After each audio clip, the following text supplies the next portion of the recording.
Hello, everybody. Welcome to Pharmaceutical Soccer. I am so happy to be here with you, my friends, my family, and of course, I am also happy to be here with Valair Shabilla, an Everton legend. Wait, no, that's not Clay.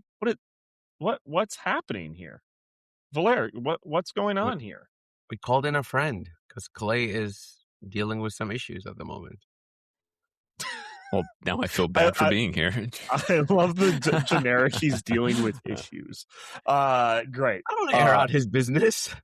He's just not feeling well. I mean, you don't know he's not feeling well. Clay is fine. He's just not feeling well today. So we brought in a ringer. We brought in the one and only Ben Wright.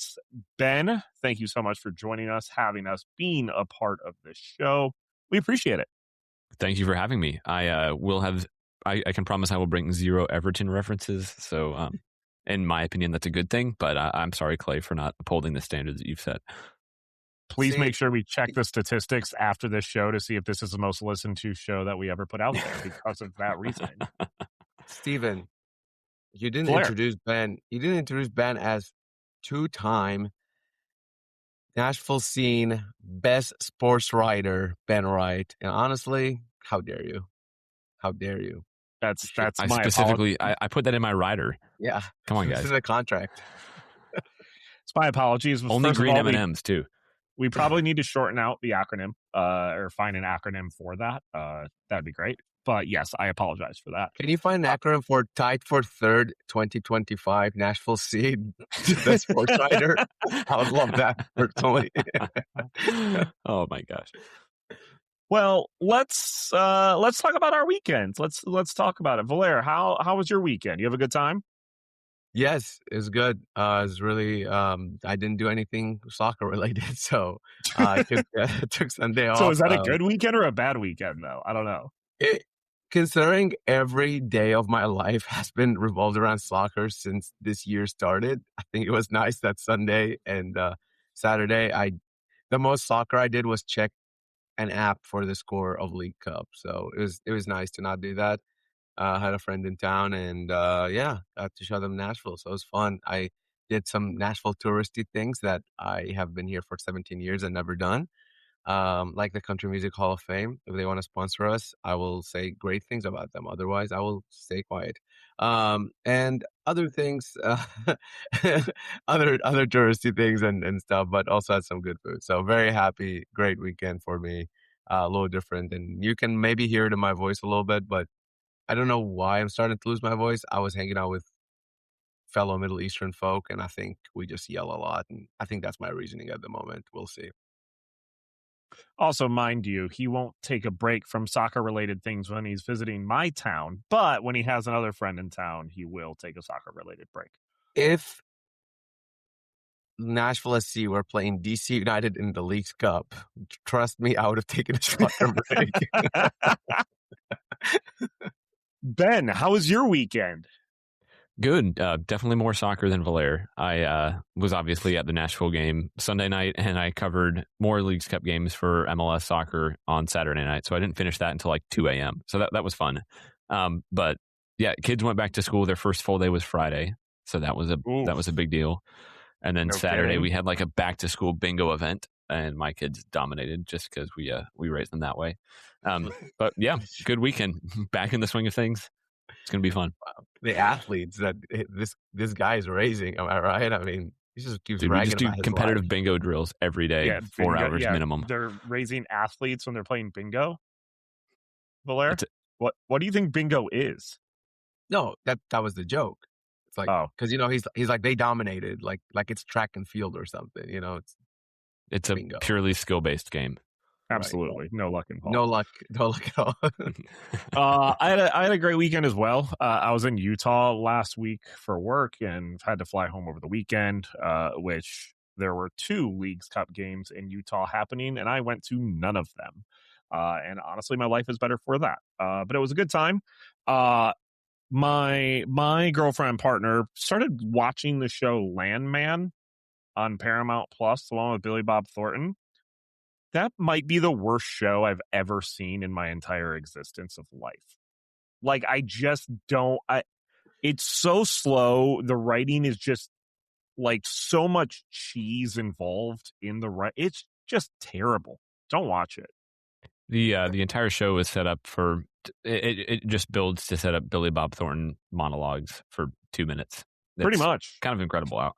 It's almost bad enough that you have to watch it. That was part that I mean that's how it kind of got me. It was like I want to see what happens, but it's so bad I don't know how to do that. But I don't know what's worse, Landman or the Leagues Cup. We'll talk about that next here on Farm. No, I'm just kidding. The whole time you guys been saying Billy Bob Thornton, I was thinking of the Stranger Things girl. What's her name? Millie Bobby Brown. And I'm like, what show is this? Why haven't I ever heard of it? Very similar people. Oh my gosh! Honestly, I would love to see her in Landman. Just just do a character switch, like in between seasons. She just takes over for Billy Bob Thornton. No one mentions it or makes reference to it. Oh my gosh! Well, look, I think this is going to be a little bit more interesting show. Obviously. Sorry. Well, part of the reason, is because of the fact that we don't necessarily get to talk about MLS a lot. We get to talk about Leagues Cup, which always is going to lead to a lot of general discourse, just based on the conversations surrounding the tournament, especially with this new kind of structure and how the tournament is set up. So we'll talk about that here in a little bit. But first, we announced some news ourselves a little bit as a soccer collective that we do need to mention. We kind of alluded to it last week. But Valair, Ben, why don't you kind of talk about this? Take it away here. Yeah. So last week we had David Goss with us here on Pharma Soccer. If you, for some reason, haven't listened to that, please go back and listen to it. And subscribe to our show and subscribe to Club and Country first and foremost. Both of shows belong to or are run by 615 Soccer. And 615 Soccer are partnering with SoccerWise, who are the premier podcast for everything MLS and WSL, national teams, just soccer in the U.S. in general. Part of Kickback Soccer Media. It's one of the independent soccer coverage that is the best independent soccer coverage you can get in the U.S. We are going to be, obviously still local based. Everything's going to be Nashville for us, but we're partnering with them for the national stories, and they are going to partner with us for the Nashville stories. And they have a similar partnership with Sounders at Heart. We are the second sort of collective to join this group, and it's just going to be awesome working with those guys. So that's guys like Jordan Angeli, Tom Bogert, David Goss, Matt Doyle. These are names that you know and heard of, and so many others. So, including Walker Zimmerman, former Nashville SC captain. So I can't list everybody, but yeah. So over the next few months and hopefully the next few years, you're going to see collaborations between the two organizations, and we're very excited, whether it's in podcast form, written form, social media, obviously, everything else. We're just very excited to be part of that. And for more on that, you can go back and listen to a SoccerWise episode from Thursday. David Goss and Tom Bogert had me and Ben on there, and we kind of talked about what that means for us in the Nashville market. And there was half of the episode was like Nashville talk, so I think you would enjoy it even after the fact. So go back and listen to that SoccerWise Thursday episode, and as well as our episode with Goss last week. Excited for this. This is very fun. Obviously, it's going to give us the ability to have, I think, more partnerships and people on the show. That'll make it a lot more entertaining. And I know how much work Ben and Valair have put into just the content and what we do. And it's good to see that being recognized on a national scale, just around the league and just around the U.S. for that coverage. So shout out to Valair and Ben for the work that they've done. This is an awesome partnership. I'm excited to be on it and a part of it. And now David Goss can come onto the show more often and bully me, just like everybody else does on this show. I don't know if you caught that, Valair, in the episode. Like, he started getting a little bit more comfortable with me as the show went on, so he thought he could talk more smack about me as he went on. And he didn't think he did talk more smack about you as the show go on. And speaking of talking smack, the League's Cup has been going on for the past week or so, which, as you can imagine, I talked about it last week as well. I don't like to spend a ton of time talking about it. I don't even like to spend a ton of time watching it. I know Ben had to do a lot more work involved in the League's Cup over the weekend. Thank you for doing that. But I kind of want to get just an overall glimpse from the both of you on what you've seen just from, because this League's Cup cycle is different. It is a little, because they switched up the structure of it, the midweek games. It is different. So do you guys feel like this structure has been better, worse, the same, or is this just tournament doomed to fail? Like, it's very fun to see the discourse, between it. Yeah. I mean, I have a number of different kind of thoughts. First of all, I like part of this format because it's faster and you're not taking a full month off for the tournament. I don't want to give the schedule makers too much credit because some of that's obviously forced with the World Cup break. Like you can't do a 2-month World Cup break and then a full month break for the League's Cup. But I do. I mean, the group stage takes a week and then you move back into MLS. So from that standpoint, I think it's a plus. It's way more convoluted, and if you're looking to generate more matchups in the knockout rounds between MLS and League MX teams, which I kind of think this whole tournament is geared to do. It's supposed to be pitting the two leagues against each other. You go straight from this into the quarterfinals and have a total of 8 teams left after this phase 1. So from that standpoint, you're not going to get those kind of big Nashville against Monterrey, like Miami against Club America in knockout round matches that I think this whole tournament is kind of geared towards. And it does feel like it's losing interest. I mean, 2023 was kind of, I think in retrospect, that was kind of the pinnacle. For starters, it was the first time it had ever happened. So it was kind of a novel concept. You had Lionel Messi. That was his debut for Miami, like the first time that we ever saw him play for them. And he was really good, took them to win the whole thing, which was kind of a great way for him to be introduced to MLS. Locally, I mean, obviously Nashville had tons of interest because they made the run to the final. And so I think maybe from that perspective, maybe there's some proximity bias. But I think nationally, that was kind of a similar perspective. Everybody was at least kind of interested in it the first year, and it feels like it's dropped since then. I mean, last night, I just got the official attendance numbers from Nashville SC. It was 11,887 people at Geodis Park, which was even less than the 18 and change that they announced on Wednesday night. Obviously, like, tickets aren't included in season tickets. You have to opt into those. So it's not quite as straightforward, but it just feels like this is a tournament that people are losing interest in. And now with the calendar switch next year, I'm not sure kind of what the future of this whole competition is going to look like. Yeah, and on your point for the tickets in Nashville specifically, the first game was given to season ticket holders for free.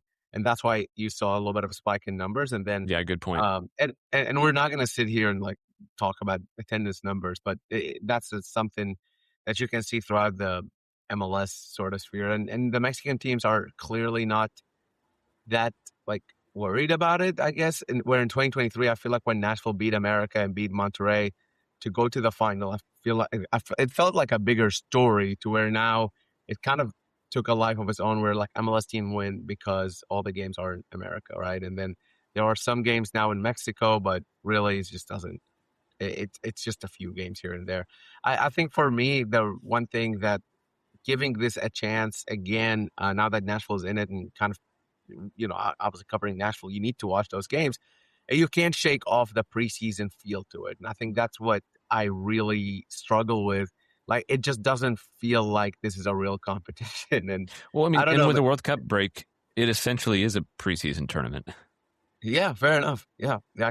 If Nashville hadn't played those 3 games and went straight into the League's Cup, it would felt like a ramping up. And maybe that's a better idea for it. And I think a lot of people have talked about, I think Tom Bogert has mentioned this before, like making it the preseason tournament. Like everybody plays in this preseason, like little tournament, and then you're ready for the season. I don't know. I mean, that seems like very convoluted for me. So I don't know. I mean, I think it hasn't defeated the allegations, as the case say. So To me, I'm still out on it for the most part. I think if your team makes it to those top 4 spots and goes into a knockout, run, maybe that's when teams get into it. But even then, I mean, I feel like it's just another competition that you have to explain to new fans, and it's just that doesn't necessarily hold any historical value, unlike Champions Cup or Club World Cup or whatever. I mean, even like now looking at the top 4 for MLS, I mean, there's still the final round of this kind of phase 1 to be played. So the standings are going to change. But like right now, you're looking at Austin, Charlotte, Chicago, and Columbus being the MLS teams to advance. And of those 4, I think Chicago are probably the only team that we could all agree are a good MLS team. So like you're not getting the best of MLS in this. I mean, to your point about like 2023, we were all like, oh, wow, this is MLS like overtaking Liga MX, and look how competitive they are. And like even in that tournament, Liga MX teams more than doubled like the average away win percentage that you typically see from MLS. So and that was with playing on the road for a full month. So Liga MX, I think they're performing pretty well despite having some pretty significant disadvantages. And then you have, I don't know if you guys saw the Christopher Velda quotes, the Portland Timbers winger. Yeah. He was pretty pissed off just at how basically they were playing an away game in Portland. And I think that's why this tournament exists and why it's all held in the U.S., because there's such a market for Liga MX inside the United States, and Liga MX teams want to play in the U.S. It's the same reason why the Mexican national team plays so many quote-unquote home games in the United States. But it just feels more and more like a cash grab. And wasn't it Charlotte, Chicago, and Columbus played the same Liga MX teams as well, and they were extremely bottom seeded, which is also part of the reason. I forget, it was 3 teams specific, and I think it was them that have played the same Liga MX teams, where they've just been bottom seeded in Liga MX for a couple of years, but because MLS teams were able to rack up points on them, they make it seem like the better team involved. And now Nashville need Charlotte, Columbus, and Cincinnati probably to all drop points, and they're playing their final game is against Liga MX teams who are already eliminated. Right. So like you said, I think the way the calendar is shifting, I don't know if there is a way to involve the tournament back in. Plus, I think a new commissioner coming into play is also going to add to what the Leagues Cup is going to be and what he feels like might be good for the Leagues Cup. I'm not sure how much power he would have in controlling that tournament. I have to assume at least some, though. But yeah, Can I jump in? I know that Don Garber, when I asked him about this, when the calendar switch was initially asked, I asked him if there were going to be any like matches played over the winter break, and he said no. So this might not even be a possibility. But like for me, if they want to keep this tournament around, I think it's kind of like the ideal thing to do in like at a neutral site in the winter break, because they're going to have six weeks off between like mid-December and mid-February. Play this in Arizona. Like Liga MX teams, they have the Apertura and the Clausura, so they're in a break too. Like go down to like Texas, Mexico. Like you can have this across a couple different venues in like the southern United States, northern Mexico, and essentially turn this into a preseason tournament. And I think you still get some of the benefits, and you also don't have to pause your schedule. It'll be like the COVID tournament all over again. You can call it MLS is back. MLS is back. Yes, that one. I forgot the name of it. But guess everybody goes to Disney World after. Guess who won it? But don't help him, Ben. It was Orlando, wasn't it? No, it was in Orlando, but guess who won it? No, I thought Orlando won. Oh, man. You're wrong. I'm saying guess another team. Oh, guess another team. Got it. Didn't Orlando make the final? I don't know where Orlando is. Why are you so obsessed with Orlando? They didn't win it. I thought I was correct. Clearly not. I don't say know. Orlando one more time. No, it's in the West. I don't care. LAFC? Galaxy? No. San Jose? No. San Jose? No. Sporting Kansas City? Okay, we're done. It's Portland Timbers. They won. Okay. They did beat Orlando in the final. Thank you. Orlando was in the finals, so I'm half right. That's all that matters to me. People love Orlando. That's what goes for me. Chattanooga no longer your best friend. Orlando's your new best friend. Just switching teams across the Southeast. I've never been so mad at you in my entire existence of life. There's been times I've been mad at you. This is the most. But Florida sucks. Orlando sucks. Orlando has the worst No. You can talk about your shenanigans all day long. You don't get to give me the finger to keep going. But it was not that Valair, for the listeners, it was a different finger. Index. Well, without Valair mentioning it to me, we are going to move on because we do have to talk about the matches that we did play in the Leagues Cup, because I do think there are a few Nashville headlines that, even though the competition is not something that we like from a Nashville side, there's a lot of things that we do have to talk about. We have to talk about as well some of the new players coming in and how they did and how they performed, plus a busy week coming up. And we're going to do all of that next right here on Pharmaceutical Soccer. And we are back here on Pharmaceutical Soccer at Pharma Soccer on our Twitter, Facebook, and Instagram. Of course, make sure you do check out 615soccer.com. Spell it all out in your browser.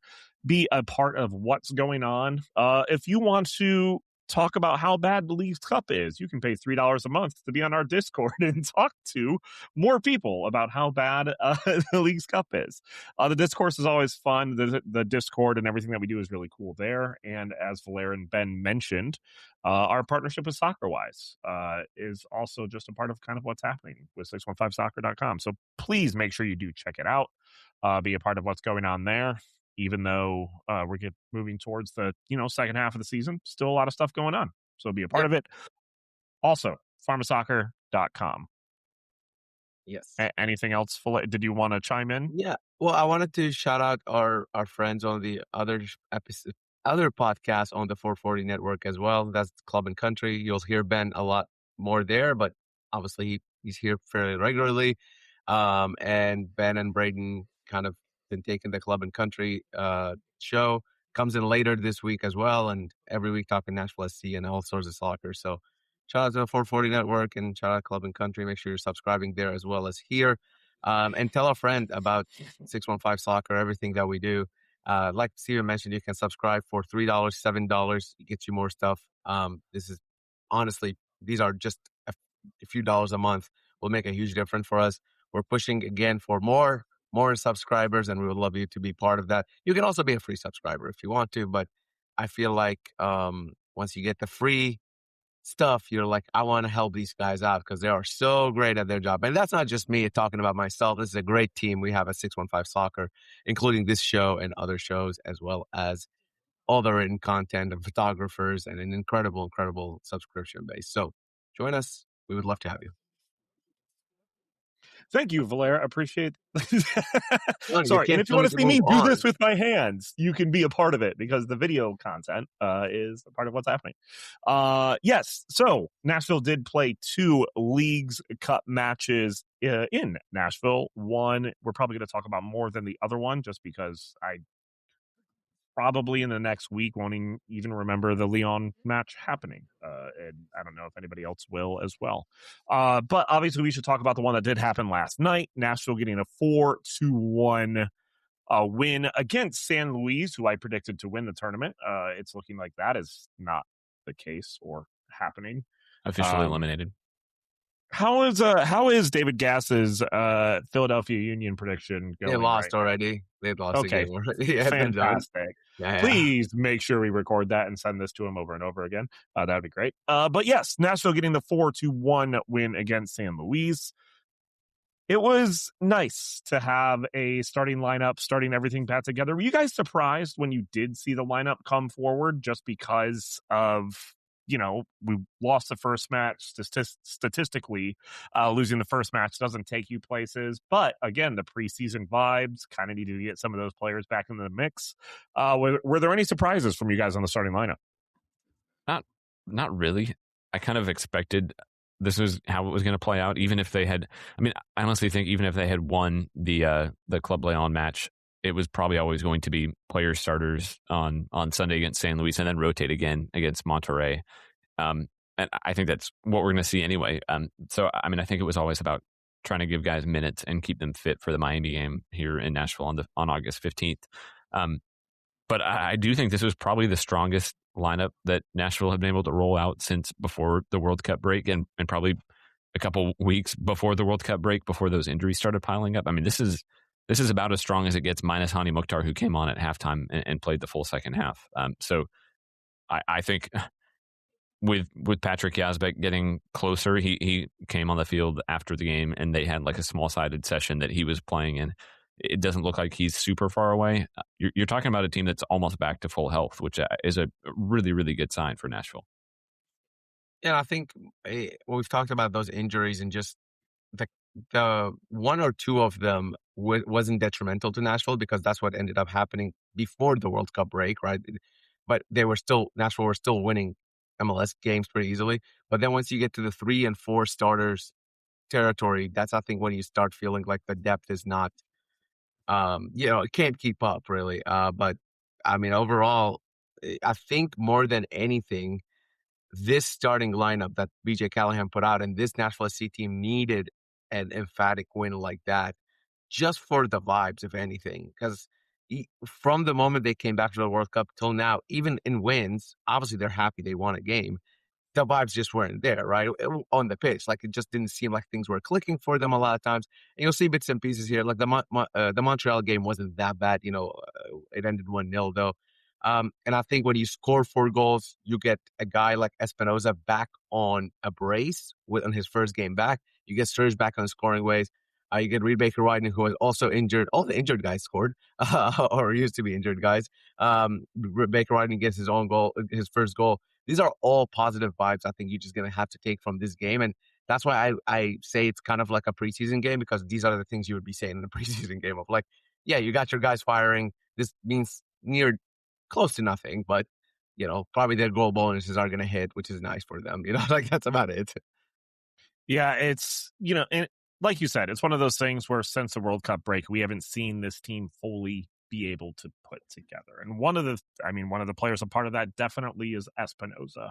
I talked about it a couple of weeks ago. We've been talking about the great thing about this Nashville team is that you can pick and choose pieces. If there is a piece injured, that, hey, there's depth in behind. You have somebody there that's kind of ready to go. The way Espinoza comes in for 45 minutes completely turns around and turns the way that this game is kind of happening. Are we thinking that now, or is Espinoza one of those players that you need to have in the lineup all the time and be healthy all the time for this team to succeed?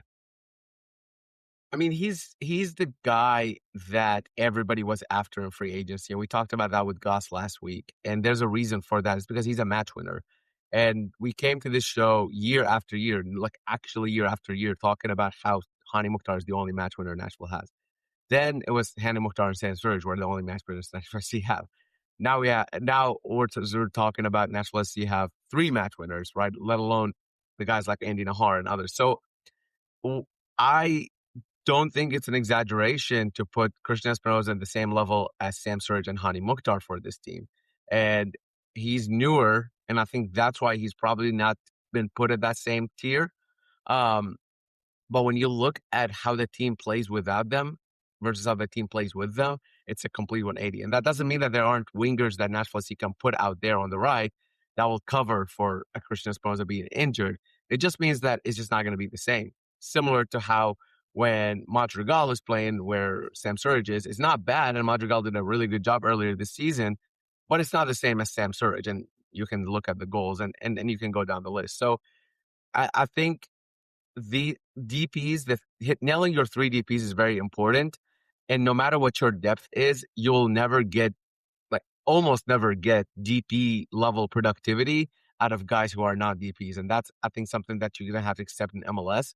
To where no matter how good your squad depth is, you're just not going to be able to replace a guy like Espinoza, because he is essentially one of 10 players in MLS that can do what he can do. I mean, he leads Nashville in goal contributions with 16, despite having played about 500 minutes less than Hani so far this year. So, I mean, I think you can make a real argument that Espinoza has been Nashville's best player. I mean, I think you can make that argument for 3 or 4 guys on the team, but I mean, he's certainly one of them. And I think for me, the biggest thing that stood out was just how much better Sam Surridge looked as soon as Espinoza got in the starting lineup. And I think you've seen Nashville's right side kind of be pretty dominant when they have the ball, but all of their chance creation comes from that side, whether it's Hani Mukhtar kind of sliding over to the right side. Espinoza is obviously over there. Andy Nahar is over there. But that is where all the service into the box comes from. And I think Surridge is probably the main beneficiary. I mean, he had 34 touches of the ball last night, which is pretty high for him. And so I think you see him get significantly more involved. And I think the entire team just looked better. And I think that's not, in no small part, that comes down to Cristian Espinoza being back and healthy. Yeah, and I mean, he looked amazing. He looked great. So I was glad that he was able to get some minutes in there. Absolute masterclass for him. I think it's going to be fun to when both him and Hani on the pitch of who is taking free kicks and who are not, because that was. I asked him afterwards, and he said it's Hani's job. So it might not. His era as the set piece taker might be short lived. I mean, it looked like a terrific free kick, absolutely. And also, watching that second goal from Sam Surridge, it is great. There is no way that you should be able to get any sort of power on a header from that deflection like that. It just shows the skill that Sam Surridge actually does have when he is on it. Building that confidence back up for all of these players, I think, was terrific. Hopefully they take that, even the backups do take that into Monterrey when they do play. As, of course, you have Miami coming up on Saturday. But one of the players that we do also have to talk about is Saad coming in, getting his first start for Nashville. Was it? Yes, his first start for Nashville SC. Second start for Nashville SC, but him playing with with Espinoza and Sam Surridge. Had an assist, looked absolutely terrific in that match, I would think. So where does he kind of fit into this rotation of, wingers on the side there? I think that's probably the $1 million question for the rest of the season, because I mean this year they've settled into more of like a hybrid look. Obviously, Surridge, Espinoza, and Mukhtar are up front. Usually one of Tagseth, Yazbek, and Corcoran in the middle, and then you kind of have Alex Muil or Ahmed Qasim, or sometimes even Warren Madrigal playing on the left side, but they end up playing more of like a hybrid role. They'll pinch inside and almost play as a central midfielder out of possession. I think that spot is probably where Saad ends up fitting in. And I mean, he's going to be in the starting lineup. You're not spending TAM level money on a guy to bring off the bench. So he's going to be a starter. And I don't think it's not a problem for Nashville. I think it's just going to take a little while to figure out, because it really looks like he likes picking up the ball in similar spots to Hani Mukhtar. And honestly, he feels very Mukhtar-esque a lot of times when you watch him. He's maybe not as clean on the ball, but just the way he moves and the balls he likes to play. It feels German like he speaks. The German he speaks, right. I mean, honestly, similar height, both bleached hair. Sometimes it's a little hard to tell them apart on the other side of the field. And once you throw in Reed Baker-Whiting and Andy Nahar now with a bleached hair, you got 4 guys all in the same area, and it's tough to tell them apart from the press box. Yeah. But I think it's going to be fascinating to see how they kind of fit together. But I think it's good for Nashville because you have a lot more guys who like to play like in quick combinations together. And especially if Saad is on that left side, I think you've seen the right side be super dominant, which can be a good thing, but it also can make them a little bit one-dimensional. And I think he'll balance them out a lot more. I think for me, looking at him in the last few games, he came in as a sub for his debut in DC, a game we both saw, Steven, in person. And the one thing that stood out was that he kept going at his defender, head on, going at his defender. That's something that Espinoza does really well. And I think something that Ahmed Qasim tries to do and is kind of doesn't necessarily do it well, but tries it. But other than those two, no one else in this Nashville team really does that on the wings. When you look at Madrigal and look at Alex Muil, they don't really take on their defender that much. Madrigal is looking to pinch in kind of into that second striker role, while Alex Muil is trying to be more of a midfielder and more of a destroyer when off the ball. So I think it's a skill that Nashville need to improve on in general. So he's going to bring in that one-on-one versatility. And we even saw it in the León game. He beat his man really nicely. And I think Reed Baker-Whiting took the ball from him in the box, if I'm remembering that moment correctly. Took the ball from him strong. I mean, like Reed Baker-Whiting was also there. But yeah, I think that ability is going to be something that Nashville is going to really need going forward. And I'm not sure they're getting what they need from Ahmed Qasim. And with that being there and Madrigal being kind of the in-between striker / wide player, both of them being younger, Ahmed Qasim and Madrigal, because they're both in their very early 20s, compared to a guy who is experienced, who's played in the Bundesliga.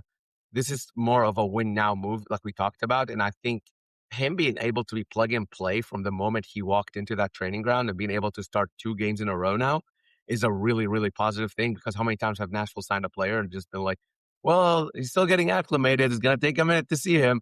Here he is already contributing to the goals. Here he is already starting games. So I think it's a really, really positive thing. And I'm like, actually, I think he's already kind of, if we're looking at the winger depth, if he keeps going at this rate, I think he's already second in line after Espinoza, just from what we've seen so far. I think the other thing, too, is just the way the schedule works this year with the World Cup break. Typically, you would come, like the summer transfer window would open and guys would get acclimated and they would have maybe like 15 to 12 matches. But by the time they got visas and everything, they would have like 10 regular season games left to play. So you're kind of hitting the back third of the season at most. Nashville still have basically half of the regular season to play. So he's going to have, I think, a larger impact just because of the amount of games left they have to play. He's going to be here for the most important part of the season and fully acclimated and ready for that. So I think it's a huge signing for Nashville.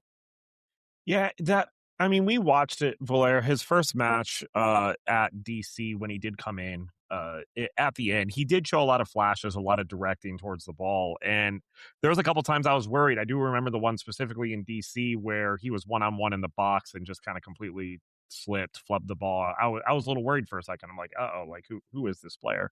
And 2 weeks into 2 weeks from that, or 1 week into that, he's already shown growth into what the player is that he can actually be and kind of be a controlling presence. And let's be honest, in that San Luis game too, he had the 1 assist, but he also probably should have had a penalty awarded as well towards him as well. So, he did absolutely terrific things. I think Valair's right. He already kind of fits into that, second place role behind Espinoza from a winger side. Jeff actually asks, can we get a goals assist predictions for Saad? How many goals assists to make the move permanent? We've talked about this move kind of being a win now move, but if there's a player that does fit the structure of this team, what would it take for him to kind of fit into that mix? And what are you predicting for the end of the year? Ben, you go first. I haven't put any thought into this, so I would say let's do this. Let's set the over-under line at 6.5 goals and assists combined, without counting the playoffs. I think I'm taking over. Okay, Steven? I think I would take the over as well. Obviously, it's going to be determining on how that rotation actually does work in that wing spot, because I don't think you're necessarily getting rid of Qasim. I don't think you're getting rid of Alex Manwheel making starts in that position. But I do think he has kind of shown his quality where 6.5 seems actually kind of low. I think so too. In that time, they have 16. They have 16 regular season games left, and I think he's probably going to be the starter most of the time he's healthy. So even if he starts 11 or 12 games, I think he'll probably, I'm saying he'll hit double-digit goal contributions. Wow. So here's the reason I'm saying this is because, if you take Ahmed Qasim and Warren Madrigal is a little bit different because he played as a striker for a little bit, but those goals from that left wing where he will play primarily, if he hits 7, I'm pretty sure that's the most out of anybody else who played in that position this season. Right. Through 18, I'm pulling out the stats now. Through 18 regular season games, Cristian Espinoza has 11 just in MLS. Surridge has 11. Mukhtar has 11. Warren Madrigal has 9, and that's in 10. That's in just 10 starts, 15 appearances. But Warren Madrigal wasn't always playing on the left. He played different. No, but if Saad, if we're all saying that we think he's probably going to start ahead of Madrigal on the left wing and plays similar numbers and is probably more suited to that position. I think he'll probably, if Madrigal's at 9, I think we should expect a similar, potentially even better return from Saad. Madrigal was kind of a bargain signing that was kind of a low risk, high reward. Saad is already a TAM signing, and if they pick up his purchase option, he's probably going to be a DP level player. So I think it's fair to have higher expectations for a guy like that.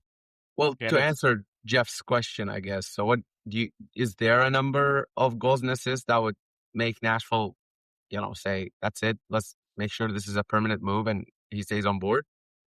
I don't know that they're looking at a number to do that. I think it's more about how he fits in. And like, I think it's more probably about the eye test and if they can see him being a part of the team going forward, which early returns, I would say that it's already pretty promising. Well, I mean, and Ben brought up the relation between the spaces that Saad likes to run in comparison to Hani Mukhtar, and guess whose option is up at the end of the year? I mean, it is one of those things where it is going to be, I don't know, it's going to be an interesting correlation. He's going to make things a little, first of all, it is fun to talk about this attack right now of just being like, oh yeah, we have Saad, oh, and Madrigal, oh, and Qasim, oh, and like, well, Mawil. But we have all of these players that can contribute, in Shaq Mohammed, by the way, who is I think he's probably past Qasim, at least on the winger depth chart, and maybe even Warren Madrigal. Like, it is crazy to think about, but obviously it's not fully sustainable, I would say, going forward. What do you mean sustainable? Just in terms of like production or like keeping them all together? Keeping them all together, the amount of players. I think it might be, because if the roster rules change, like it's been hinted at, and it switches, you keep 3 DPs and you switch to a floor and a ceiling. I think you have room to potentially. I mean, you could keep a DP level player, especially like Hani Mukhtar. His salary cap is off the books. It's been off the books for a while. So if you're just looking at salary, his transfer fee is off the books. Is what I think they have room to potentially keep 4 or more DP level players if these rule changes go through. My concern is less with the books and with the players themselves wanting to stay when there's such a heavy competition. You know, I think one of those players who are probably younger is going to say, I want to play real minutes. And if and I'm just throwing Warren Madrigal as an example, not necessarily just him, but like, if he hasn't done anything wrong to necessarily lose his spot, but he's being rotated week in, week out, I think there's going to be some frustration there. These are players who want to play. So I think for me, it's less than the books, or like somebody like Shaq Mohammed, even if we take it, he got his goals. He's getting into the team. And now it's just not his fault that Cristian Espinoza is ahead of him. It's like one of the best wingers in MLS. So I think there's a way. Probably be looking more at like Ahmed Qasim as a guy who could possibly get moved on, because I mean, of those guys, he's on $650,000 a year. I mean, Shaq Mohammed is Madrigal is right over 400K. Shaq Mohammed is just under 90. So like, even from a Nashville perspective, if you're getting similar production from those three, and Qasim just played in the World Cup and you paid $4.5 million for him not too long ago, I think I don't know. I feel like he could be one that they look to move on at some point, just because I don't think he's producing it at the level that they would have expected, and probably still has some value. Well, since neither of you answered Jeff's question, I'm going to answer it. I said he hits double digits. There is I hit the over. Question. What are you talking about? Oh, the second question. You guys aren't even listening to me. I said there's not a number that he needs to hit. Let me answer it. You answered it. You took your time. Okay, I gave you both chance. You both had some diplomatic answer about, well, there's no number. It's the eye test. There is a number. I support all the troops on both sides. If he scores an assist, if he scores 50 goals from now to the end of the season, I guarantee you Nashville will trigger that option.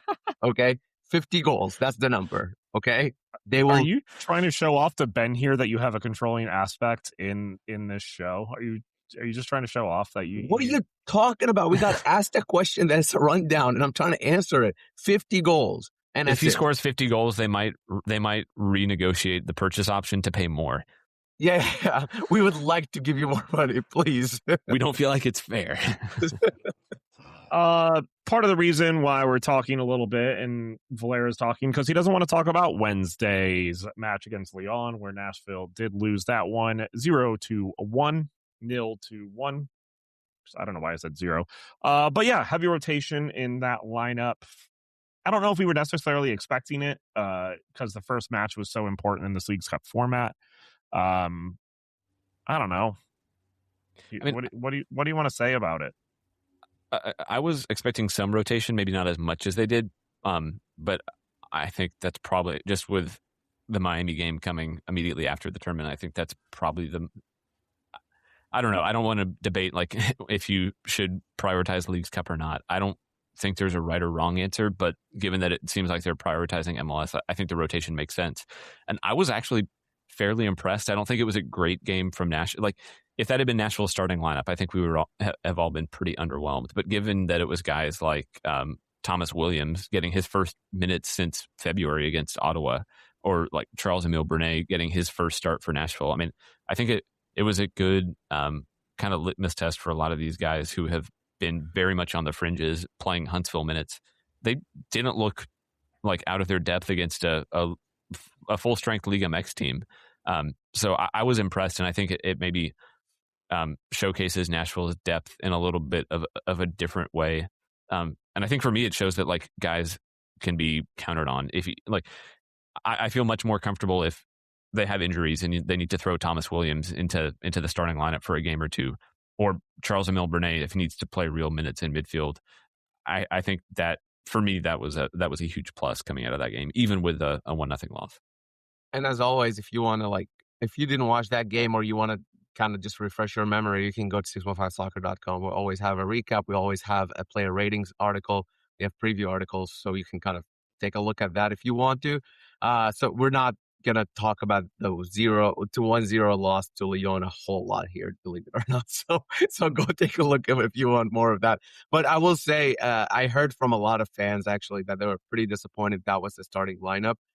Fans paid money to see their team, and I personally didn't have anything.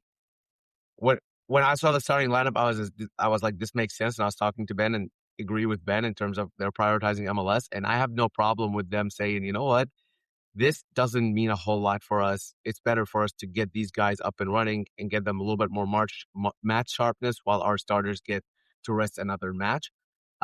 It made sense to me. I think for a lot of fans, this also made sense, but I also can understand that it costs money to get those tickets. It costs money to pay for parking. And you want to go and see your team at their best ability. So I understand the frustration there. While I don't necessarily, I think from a sporting perspective, I totally agree with what BJ Callahan did. And I would have done it myself, honestly, if I was the coach. But I also understand from a fan perspective of being a little bit disappointed of like, well, you didn't get to see the best product out there. Yeah. I mean, I think they already, if you're looking to prove yourself against the Liga MX teams, they already did that in CONCACAF Champions Cup, which is a much harder tournament playing in Mexico. So I don't think they really had anything to prove. They're already banged up coming out of the World Cup break. They already have 7 matches on the schedule in August. If you get out of the group and make it to the quarterfinals, you have 8. So I'm totally fine with it. But I also think it's completely valid to be frustrated. Yeah. I don't want to talk about León anymore. Speaking of the Leagues Cup, though, how does Nashville advance in the Leagues Cup? That's a really good question that Ben decided to nerd out on and answer for us in a written form, which, by the way, great job, Ben, on doing and running those numbers. If you just kind of want to outlay that a little bit on here and tell people where they can go read that, that'd be awesome. Yeah, if you haven't heard already, 615soccer.com, check it out. Essentially, what it boils down to, Nashville have 3 points from their first 2 games. The top 4 teams from... Okay, before we get into this, the way it's structured is 18 MLS teams are playing against the entirety of Liga MX, which is also 18 teams. They're playing against the MLS teams, only play Liga MX teams and vice versa in phase 1, but they're split into 2 tables. So while Nashville are only playing against Liga MX teams, they're really competing against the other MLS teams to see which teams finish in the top 4 and advance to the knockout rounds. Nashville have 3 points right now. There are 6 MLS teams who are currently on 6 points. So even if Nashville win against Monterrey, the max they can get is 6 points. They also, of the teams that are already on 6 points, Nashville's goal difference of +2 is the weakest. So you're not only needing to win against Monterrey, you're needing a pretty heavy win, and you're needing at least 3 of those teams on 6 points to lose in a regulation. Even a penalty shootout loss gives them 7 points and puts them past what Nashville could possibly get. So you need 3 of those teams to just flat out lose. And then you have LAFC, who are on 5 points, and Real Salt Lake, who are on 4. You basically need both of those to lose. For RSL, you need them to at least not win in regulation. So, I mean, you're needing help from 7 or 8 other matches while getting a pretty handy win, probably with a rotated team against the best of the 3 Liga MX teams that you've played so far. We ran some simulations. that give Nashville an 8.3% chance of advancing. And I should caveat that doesn't even include goal differential. So that's assuming that Nashville get a big enough win to make up the goal differential. They're looking at probably an 8.3% chance. Also, by the time they even kick off on Wednesday night, I mean, they could be eliminated on Tuesday night if Charlotte, Columbus, Cincinnati, and RSL all win. So, I mean, it's a pretty low percentage. And I think for those reasons, I mean, if we were talking about whether rotation was the right choice or not before the tournament, they already rotated in the first game. They are where they are. And for all of that, I think you're probably going to see a pretty rotated squad again. And by the way, those teams that you mentioned, they don't even have to win Tuesday night. They just have to. They just have to not lose in regulation. I mean, a penalty shootout loss would eliminate Nashville. Yeah, so and to make it even worse, Charlotte, Columbus, and Cincinnati are three of the teams that really need to drop points, and they're all playing against League MX teams who are already completely eliminated. So, yeah, it's a massive uphill. Is it the worst huge uphill battle for Nashville, and I don't think one that they're particularly upset about. That's exactly where I was going with this. Is it bad? Is it a bad thing that Nashville doesn't play an extra game right now? Probably not. I think they'll take it. They will never admit it. None of the players or the coaches would admit that, but and they shouldn't. But I think they'll take it. And for some fans, I think they'll take it as well at the moment for it to be done with Leagues Cup. So I think everybody gets up. I think not advancing to the actual playoff round of the Leagues Cup is a season failure, in my personal opinion. But for some people who predicted that Nashville would win the Leagues Cup, looking at certain individuals in this very much episode, that is a national failure for them as journalists. Yeah. I can't. I will never recover from this. The good thing is if they did advance, their quarterfinal game was probably going to happen on my wife's birthday. So, well, Ben, we do need you to recover and be ready for the next segment, because coming up, we do have to talk about you a little bit, as well as Valair. And then we also have to talk about the matches that are coming up, as well as talk more. Why are we talking more about the league? Whatever. Talk about all of it next, right here on Pharmaceutical Soccer. And we are back. Last segment of the show, of course, at Pharma Soccer on our Twitter, Facebook, and Instagram, as well as going to 615soccer.com. We've talked about it a lot, but still want you to be a part of what's going on there. Pharmasoccer.com. You need more merch before the end of the season. Make sure you go to pharmasoccer.com and buy some Pharma Soccer merch.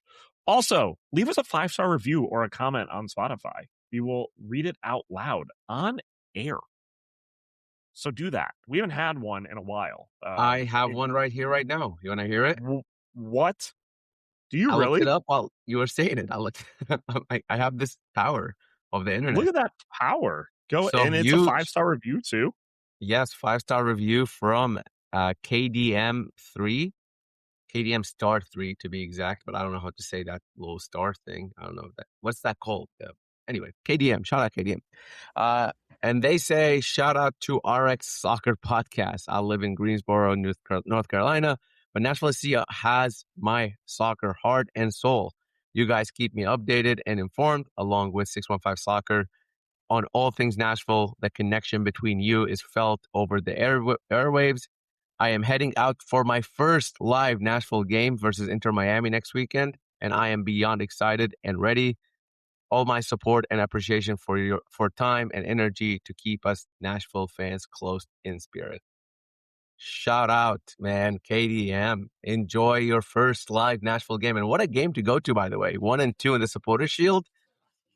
I hope you enjoy that. Also, first of all, we need to start using RX Soccer more often. As ours is kind of handled. That's kind of awesome. Sounds like a perfect merch opportunity. Exactly. I kind of appreciate it. And then, also, KDM3, if you don't have tickets, I have extra. So please let me know, and I will send them to you on behalf of Pharma Soccer. A few years back, Steven and I met a pharmacist. This is a while ago, actually. This is like 5 years ago. We met a pharmacist out and about, and the running joke was that I told her that Steve and I were also pharmacists, and she asked, like, where do we work? And we just tried to tell her it was Pharma Soccer Podcast. It was a lot funnier then because we might have been a little We might have had a couple of I drinks. don't remember this. I'll remind you of the name later. I'm not going to say their name out here, but so RX Soccer, we are kind of pharmacists. Ben is an honorary pharmacist with us. So thank you for leaving a review. Leave a 5-star review and we will read it on air. Thank you so much, KDM, and everybody else. Please give us some more reviews. Well, not only do we got all the pharmacists on, we have the best pharmacists on, as we want the best of Nashville pharmacists at least on. So, of course, Pharmaceutical Soccer, 615 Soccer, Ben and Valair, all nominated we're looking to get nominated for Best of Nashville. I see Ben's kind of plaque on the wall behind him already for... Would it shock you to know that this is not a real wall? I figured that as much just based on the way you were portrayed out from it. It's a great background, though, to have. But yeah, it's great to see the work put in be recognized just from a Nashville scene. That was a pun as well as just the full Nashville scene itself. But let's talk about Best of Nashville for a little bit, and what we need from you and how you can help us. Oh, that's me. Okay, cool. Definitely prepared for that. Go to, I think it's like bestofnashville.com. I don't even have the URL in front of me. Bestofnashville2026.com. Vote for us. You have to vote for 20 other categories, which should be pretty easy because there's some pretty awesome stuff to vote for. I am not paid by 8th and Roast, but I vote for them every year because they're awesome. Is Soccer Moses still one of the best religious figures that you can still vote for? I mean, it's write-in, so you can vote for whoever you want. Oh, gotcha. I could have voted for you, Stephen. Wow, it looks like Stephen hasn't even voted in this thing that he's telling other people to vote in. I haven't done it yet. I needed the promo for myself. You won't get your little I voted sticker. So, but we have multiple folks running. Obviously, Ben and myself are sports writers, but then Pharma Soccer, Club and Country, both sports podcasts, obviously. And then we have incredible photographers as well, Mike Meredith and Christina Moore. Please go out there and vote for them. And like Ben said, there are other categories of this beautiful city of ours and that you can add in there. And you can be funny with it. You can do whatever, but we would appreciate your vote for any of these. So whatever you feel like is the best. And we've had Ben win it 2 years in a row. We make it 3 years in a row. I think everybody here will be happy and it'll be a testament to 615 Soccer. Any other shows or whatever win, it'll be a testament to 615 Soccer and your support to 615 Soccer. So we appreciate it and thank you. Valair was being a little too nice there. Guys, it's about stinking time Pharmaceutical Soccer won Best Sports Podcast. I'm just saying. Is there a ton of other sports podcasts out there in Nashville that also, do more popular sports than soccer in Nashville? Yes, there is. But dang it, this is our time. So vote Pharmaceutical. So vote Pharmaceutical Soccer. And write out Pharmaceutical Soccer as well. I don't know if they would recognize if it was Pharma Soccer versus Pharmaceutical Soccer on that write-in. Do you think I hope they do? Let me call my guys. I don't have a guys. I don't know what I'm saying. You're calling the integrity of this election into question. Yes. I will rig it to win. I have no issues with that. Valair calls up somebody and calls up some election commissioner and asks them to find another 300 votes. It's true. I very much would like to use a fake background with a sign as well on the back of mine, like right there next to my Chelsea. I'll get you a real one, buddy. Yep. You're muted, Ben, but you're just showing your World Cup. Cup trophy. Yep. Real size. Yeah. So it's like the plasma TV that Michael Scott watches. What is this? A trophy for ants? Anything else League Cup wise you want to talk about? I want to talk about what Ben just sent in the chat. That I was right. You were right. Sam Surridge is, in fact, Nashville's all-time leading goal scorer. You doubted me, and you should not have. Ben, I also do appreciate you actually putting the next ones into the list, because I know what Valair would have done in this situation. He would have been like, do you want to guess the second one? And then I guess 5 people that are not it, and then he makes me feel stupid for that. So thank you, Ben. You're right. Thank you. It's nice to be appreciated. Giving me info on it. Do you know who scored the goal in the League Cup showdown the year before the League Cup became just everybody plays? So the friendly tournament that was the League Cup showdown. scored a goal and proceeded to execute a gritty, as the kids call it. Was that? No. I Yeah. do. Was that Ethan Zubak? No. That's hilarious. I Oh. would It love was to a see him club do that. legend. It was Josh Bauer. Oh, that's who it was. Yeah. I I think asked Ethan him to Zubak bring did play in that game, though. Ethan Zubak, yeah. And Panico. I think that might be Ahmed Longmire's only appearance ever for Nashville. Oh. Now that's a Yeah. nerdy thing. Yeah, sorry. But we can move on. All right. Well, we have 2 other matches to preview, so we could just, there's no other Leagues Cup results or stories that we care about.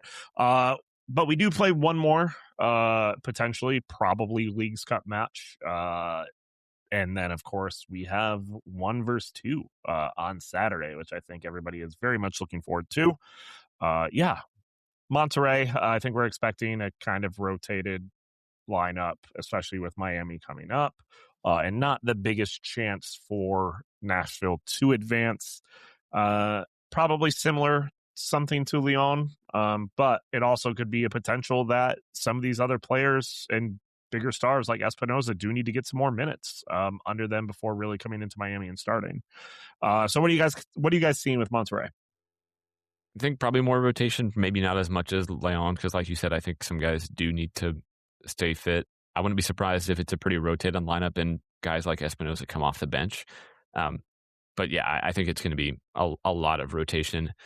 I'd like to see more from Famara Kamara. I think he's maybe the one guy who could see more minutes. I thought he looked pretty good against San Luis in whatever his 25 minutes.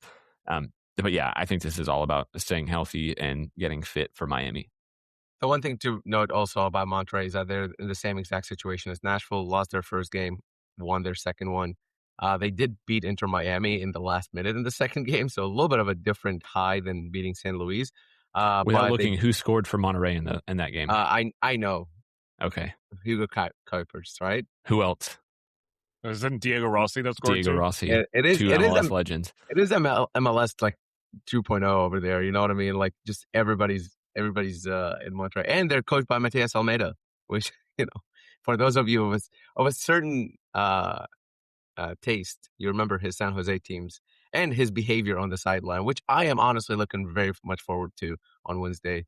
I don't think he'll be that animated, being that both these teams, Monterrey and Nashville, will probably be eliminated regardless of the result. But yeah, we'll see. You get to see some MLS names for Monterrey, and it won't be the first time Monterrey came to Geodis Park, so it's fun to have them back in the same competition as well.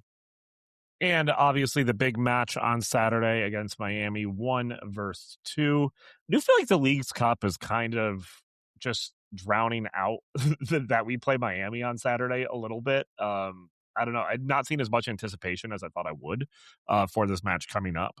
But some of it is just, I think, some of our performances after the World Cup. But don't worry, Miami has kind of been going through the same exact thing, even with Messi on the pitch. Yeah, I mean, they haven't looked to the same level. They haven't lost yet, which is the only thing that Nashville did lose a game in Leagues Cup. Against Orlando in MLS. But at the same time, Miami dropped points at home to Columbus Crew fairly late. So I think they are going to be looking to bounce back. Suarez has been kind of carrying them, which is a weird thing because he's 84 or whatever. And they still haven't gotten Bartolome to be like the guy they wanted him to be for the money to spend. They're having some goalkeeper issues right now with Dane St. Clair no longer starting. And I totally forgot the name of the goalkeeper who does start. Novo. Rocco Rios Novo. Yes, thank you. So it's they're not settled. The Miami's are not settled, but same thing could be said about Nashville, where their only like definitive win came against Atletico San Luis. Same thing could be said about Miami. But at the end of the day, these are two heavyweights for this season going at it. I don't think Miami are going to forget that Nashville knocked them out of the Champions Cup. The Champions Cup was the number 1 competition that Miami were going for this season, and they weren't quiet about that. They said it publicly. So for Nashville to knock them out, I think they're going to hold on to that and bring in a lot of more energy for Nashville than they would have if it was another team. And I think Nashville thrive in those environments. I think when you look at players like Eddie Taxeth, Hani Mukhtar, Waleji, even, I know this is his first season, but that sort of big game feel and that big game atmosphere, Nashville has been able to produce from a fan perspective at Georges Park, but also from a player perspective. They've been able to kind of play in those big games and have a really good experience with it. So I'm looking forward to it. I think it's going to be a really, really good match. And I think there's going to be some fireworks in it. I think when you look at the guys like Rodrigo DePaul and again, Eddie Taxeth, these are guys who are always trying to instigate something, try to start something with the opponent, and I think they're going to go at it again. And yeah, again, it's 1 versus 2, and that's what it comes down to. Should be a big game. One. Oh, sorry. Go ahead. Oh, sorry. I was just going to make an over/under prediction on how many times Eddie Taxeth puts 2 feet on Casemiro in his zone. That'd be kind of funny. But anyways, Ben, go ahead. I was just going to say one thing to watch for is Lionel Messi. His dad passed away earlier this week, or late last week. So, and I know he was at least at some point down in Rosario in Argentina. I don't know how long he'll be there, but that's obviously more important than soccer, but also just something to watch as far as this match. Absolutely. And with that, Ben, why don't you make your plugs and predictions for these 2 matches coming up? 615soccer.com. We've said it a bunch. Check it out. I'm going to say a 1-1 draw with Monterrey. I think Nashville hold on with a rotated team and some of the starters come in the second half and get a 1-1 draw. And then I think they beat Miami. I'm going to say 2-0. Valair. I will also go for a draw and a win. I'm just copying Ben at this point, but I'm going to go with a 3-3 draw with Monterrey because I don't think anybody's interested in playing defense in a game that doesn't matter. Personally, personal choice. That's what I would do. And I think that Espinoza will not score. Okay, hold on. It's coming to me. Ahmed Qasim will score. And Madrigal will score twice. There you go. Boom. That's it. It came to me. And for the Miami game, I think Nashville will win 2-1. And it's going to be a very tight game. But Nashville will pull through. And I think Espinoza will score there. And Hani Mukhtar will also score there. So those are my predictions. Follow me at Valair Shabilla on all socials and 615 Soccer everywhere else. Thank you. Nashville is going to win 4-0 against Monterrey, and they're going to advance, and we're all going to be mad that they advance. Because there's no way that they should advance, but we're going to advance. It'll be like the South Park episode where they don't want to win the Little League World Cup, because the Little League World Series, so they don't play nationally. It's going to be the same thing where we're fighting to lose, but we end up winning 4-0. But then we go against Miami, and Nashville is going to win. And I think it's going to be a 3-2 win for Nashville. I think it's going to be very exciting. Sam Surridge gets a brace, and then we're going to go with Waleji off a corner in the 88th minute as well to get the win for Nashville. So thank you so much for listening to the show. Thank you so much, Ben, for joining us on the show. We really appreciate you hopping in with us. And we really appreciate all the listeners and everything that you do for us. So thank you again for all the Best of Nashville votes. Thank you again for the 5-star reviews. Thank you for everything. We wouldn't be able to do this show if it wasn't for you and you were listening and all of that. So we'll be back next week, of course, to talk about probably more Miami than Monterrey, but we'll be back to talk about it. Thank you so much for listening again, and we'll see you next week.